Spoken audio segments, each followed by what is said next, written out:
আজকে আমি আপনাদের গিয়ার মোটর দেখাবো। AC gear motor. এই গিয়ার মোটর কিন্তু এসি ডিসি দু রকমই পাওয়া যায়। তো গিয়ার মোটর আমরা কোথায় ইউজ করি, যেখানে ধরুন আমার একটা যদি মোটর থাকে, সেই মোটরটাকে ঘোরালে কিন্তু হাই স্পিডে ওটা ঘুরতে থাকে।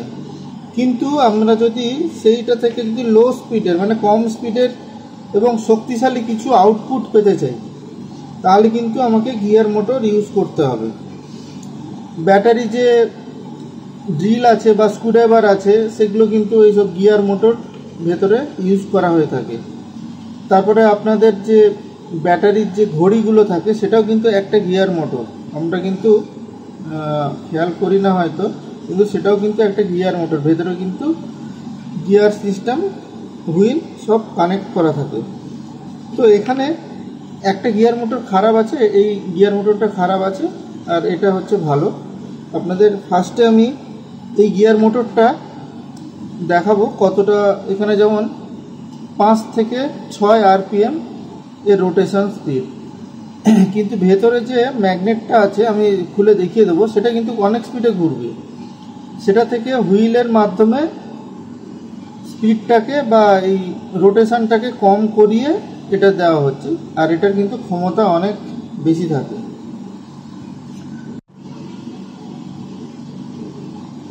এটা কিন্তু ডিরেক্ট এসি ভোল্টেজেই চলবে।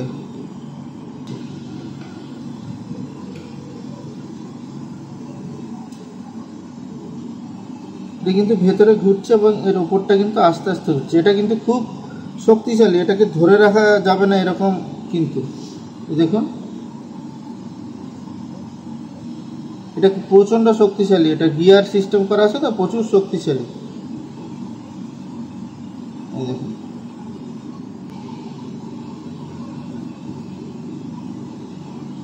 এটা 5 থেকে 6 RPM লেখা আছে। তো এটাই হচ্ছে গিয়ার মোটর। এবার আমরা এর ভেতরে কি আছে সেটা আমরা দেখে নেব। মোটরটাকে যদি আপনি ওপেন করতে চান, যে কোনো গিয়ার মোটর, তাহলে এই যে লকগুলো আছে দেখুন, এই সাইডে লকগুলো আছে, এই লকগুলোকে কিন্তু আগে ওপেন করতে হবে। এই যে লকগুলো দিলে ওপরের ঢাকনাটা খুলে বেরিয়ে আসবে।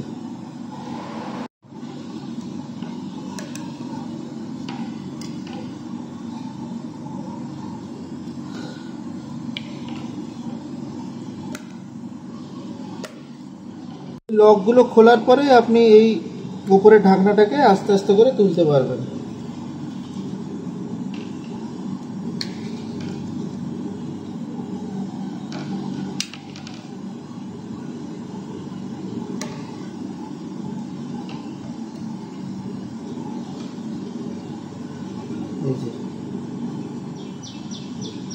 এর ভেতরে এরকম গিয়ার সিস্টেম করা থাকে।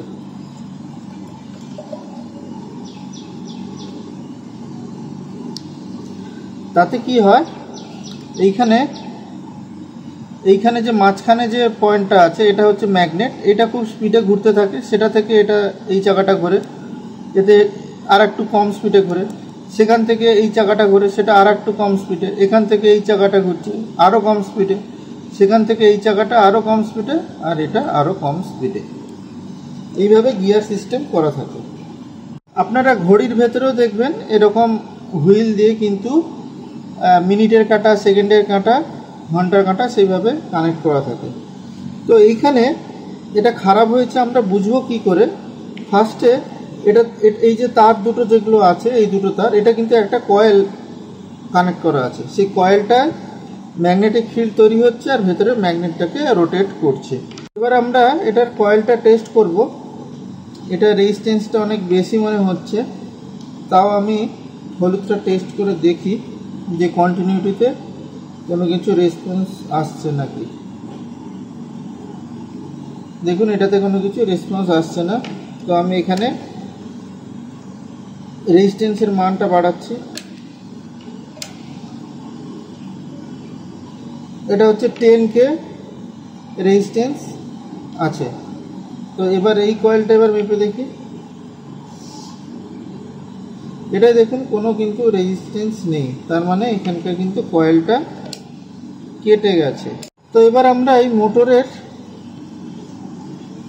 ভেতরটা আমরা দেখব, স্টেপ বাই স্টেপ আপনাকে ওপেন করে দেখাচ্ছি। ফার্স্টে এটা,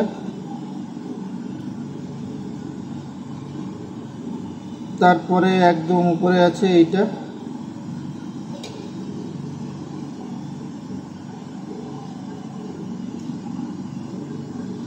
এটার সাথে কানেক্ট থাকবে এইটা, এটা সেই মতন রেখে দিচ্ছি যাতে লাগাতে সুবিধা হয়। আর এইটা কানেক্ট থাকবে এর সাথে, এর নিচেরটার সাথে এরকম, আর এটা কানেক্ট থাকবে এটার সাথে। এই হচ্ছে গিয়ার সিস্টেম। আর এই মাঝখানে যেটা দেখছেন এটা হচ্ছে একটা ম্যাগনেট, এটা হচ্ছে একটা ম্যাগনেট। তাহলে এই পেছনের যে বডিটা আছে, বডিটাকে আস্তে আস্তে প্রেস করলে সামনের দিক দিয়ে বেরিয়ে যাবে।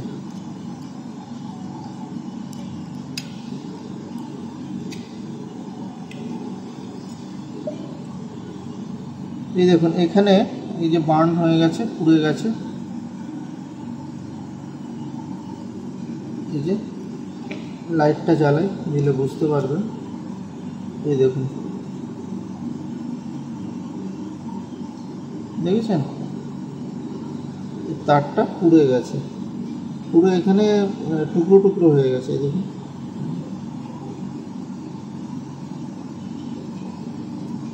তো এটাকে আবার কিন্তু রিপেয়ার করা যাবে। এই এরকম যে সরু তামার তার আছে, এই তামার তার এই মানের এটাকে জড়াতে হবে, জড়িয়ে যেভাবে কয়েল বা ট্রান্সফর্মার বাঁধানো হয় সেই মতন এটাকে বাঁধালে এটা কাজ হয়ে যাবে।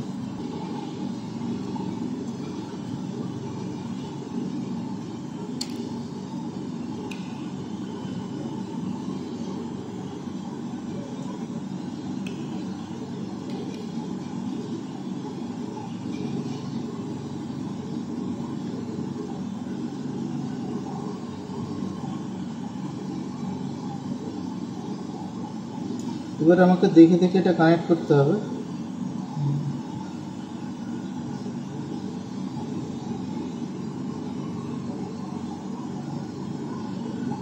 ঠিক আছে, এরপরে এটা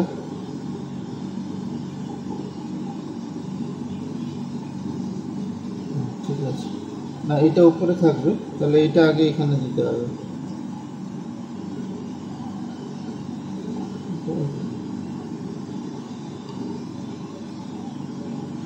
আর এটা এখানে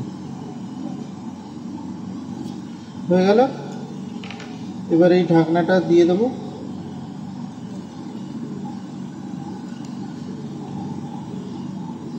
আজকের ভিডিওটা কেমন লাগলো আমাকে কমেন্ট বক্সে জানাবেন। সার্কিটের ডায়াগ্রাম এর নেক্সট মান্থ থেকে আমি শুরু করব। তো আজকের ভিডিওটা আপাতত এটুকু, দেখা হবে পরে কোনো এক ভিডিওতে।